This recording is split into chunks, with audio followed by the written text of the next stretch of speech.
Congressman Pat Fallon is here. He's a member of the House Oversight Committee, and he was involved in questioning Joe Biden's business partner yesterday, Devon Archer. Congressman, great to have you with us.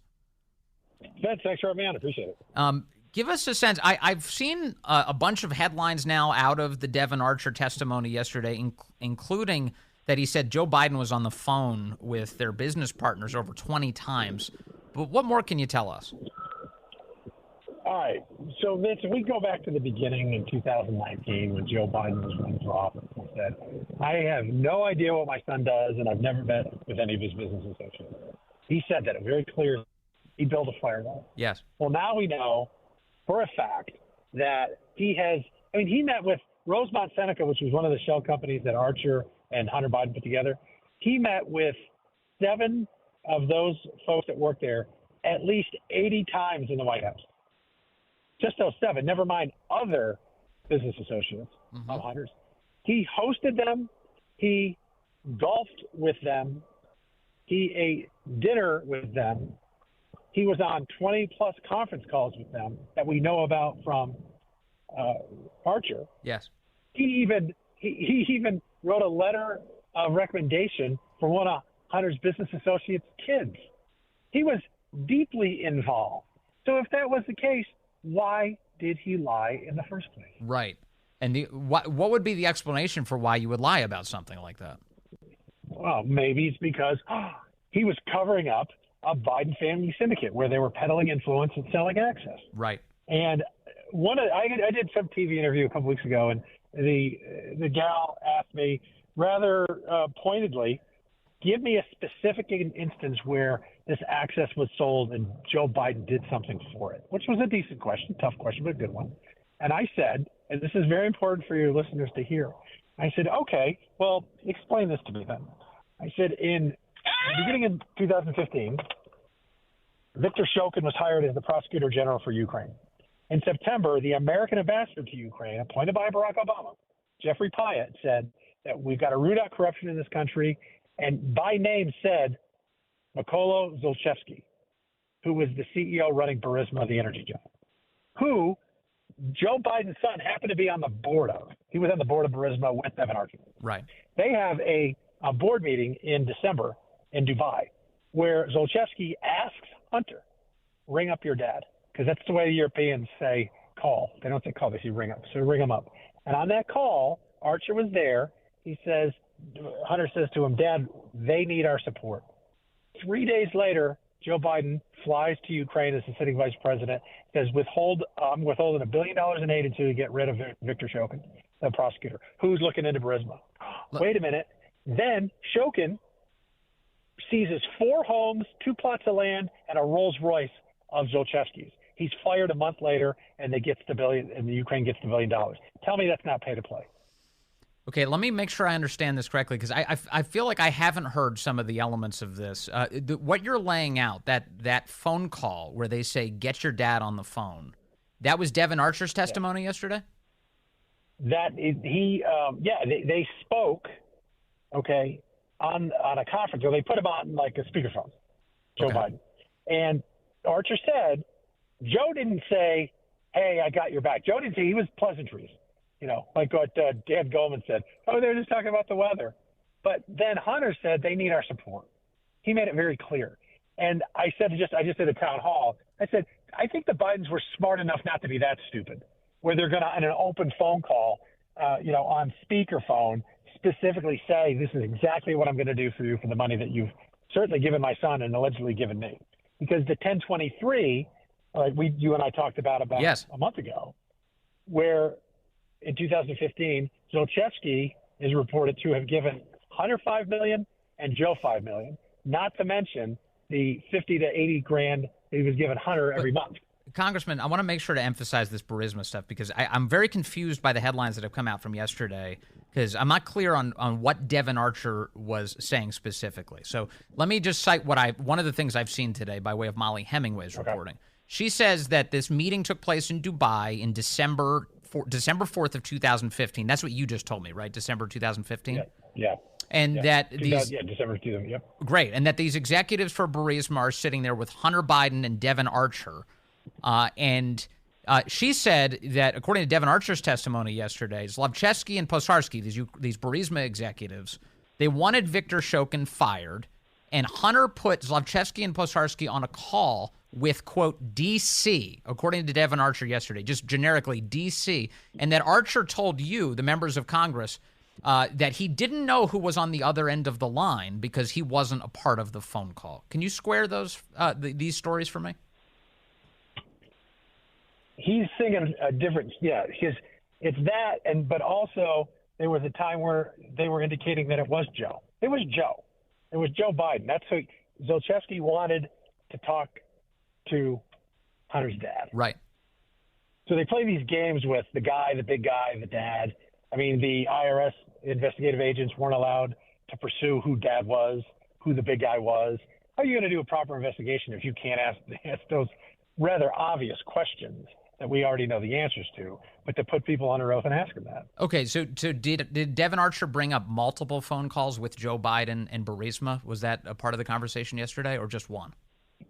He said that he wasn't specific, that it was like a parlor trick, that Hunter would get his dad on the phone, and he did it more than 20 times when they were in business meetings with various people.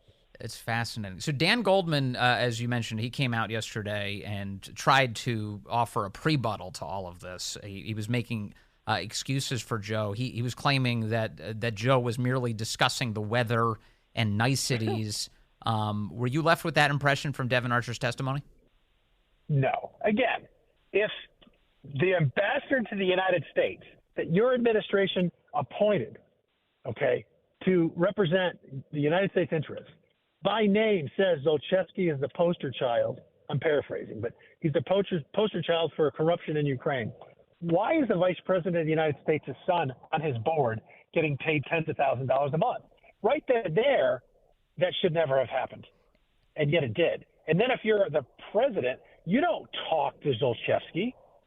And then you go over there and you get the prosecutor fired who was on this guy's backside. Did Archer?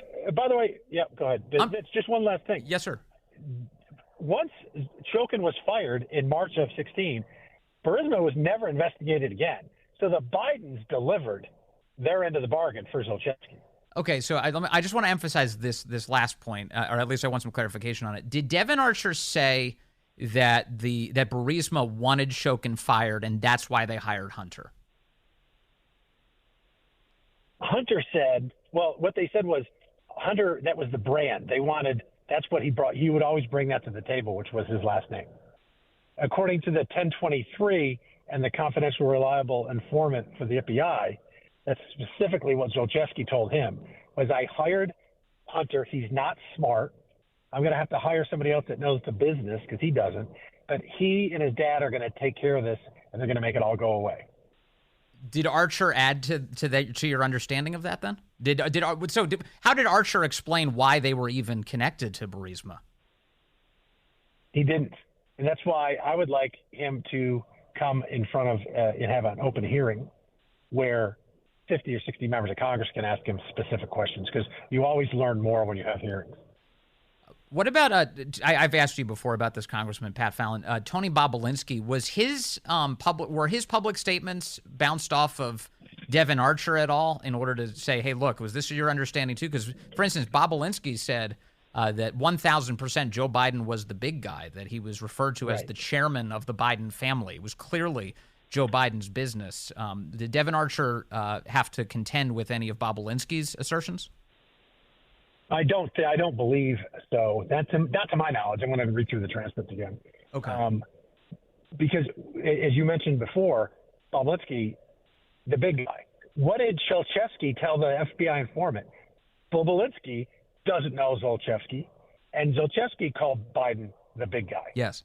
So that was a terminology that clearly Hunter was using. My theory is because Hunter was to me, it's very clear that Hunter was Joe's bagman. And who else, what better person to be your bagman if you're going to be a criminal than your own son? And they communicated directly about this stuff when they weren't in the same room through encryptions, like encrypted text, encrypted calls, that kind of thing. Yes. That's my theory. Because, again, they were smart enough not to be that stupid. What do you think Devon Archer's motivations were yesterday? Obviously, he was there under a subpoena, correct? A congressional subpoena to testify. But what do you think his motivations were, if you could suss them out? He used to be. This is very important. It's a great question, Vince. Thank you for it. He was his best friend. Devon Archer and Hunter Biden were best friends, very, very close. And you can read this in the text or the emails that they sent to each other back and forth about, yes, brother. They were getting rich together, and it's exciting when you're successful financially. And then, he got convicted, and then it was thrown out in 2018, and then reinstated. So now he's got to do a year and a day in jail. So I think his motivations are honestly conflicted. I think that he feels honestly some allegiance, and he's also slightly bitter. I think it's a combination of the two. And, life's complex. He feels betrayed by the Bidens. I think so. I wish he would tell. I think he's still holding back. I really do. I don't think he necessarily. I'm not accusing him of saying anything that was untrue, but you can hold back lots of stuff that if you're not asked specifically, you don't volunteer. I think that he's a treasure trove, and I'd like to continue to have a conversation with him. Will Tony Bobulinski be appearing before the Oversight Committee? I've asked you this before, but I just want to see now that Devon Archer's done it, should we expect that testimony soon? I hope so. And I'm not talking just Bobulinski. This is how you conduct an investigation, right? I mean, Watergate, the break-in was in June of 72. Nixon resigned in August of 74. It took 26 months. We're really 6 months into this, maybe 7 months now. That's it, because we didn't have subpoena power until January. So I think there's a lot more to uncover. And Vince, if you and I were talking at the beginning of the year, I would tell you that we can prove that the Biden family took $1 million from foreign nationals.